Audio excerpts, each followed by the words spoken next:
પંક્તિમાં જે એમ માનતા હોય છે કે આપણી જીવનની એક નિષ્ફળતા એ જ આખા જીવનની નિષ્ફળતા છે, એવું નથી, પરંતુ એક નિષ્ફળતા એ જ આપણને સફળતા આપે છે. કહીએ છીએ કે નિષ્ફળતા એ જ સફળતાની ચાવી છે.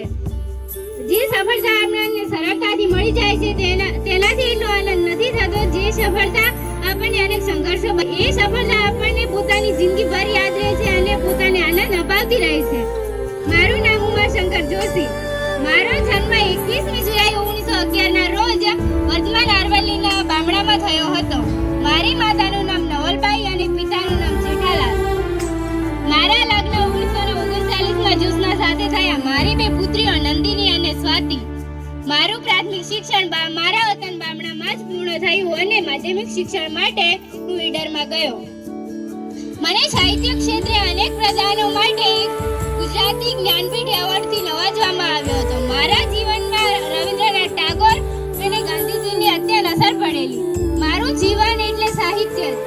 જ્યારે નાનો હતો ત્યારે મારી માતાએ મને એક સવાલ કરેલો, એ બેટા ઉમાશંકર, તને ભણવા રમવા કરતા સાહિત્યમાં વધારે રસ કેમ છે?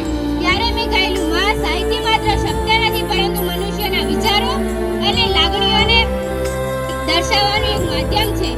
જે લાગણીઓને આપણે દર્શાવી શકતા ન હોય તે આપણે કાવ્ય સ્વરૂપે દર્શાવતા હોઈએ છીએ. મારું જીવન મારા પ્રયત્નો થકી બન્યું નથી, પરંતુ મારા જીવનમાં મારા માતા પિતાનો અર્થાત ફાળો રહેલો છે. મારી રચનાઓમાં ગંગોત્રી, નિશીથ, અભિજ્ઞા, સમગ્ર વગેરેનો સમાવેશ થાય છે. આ બધા કાવ્ય સંગ્રહો સમગ્ર કવિતા નામે સંગ્રહિત થયેલા છે.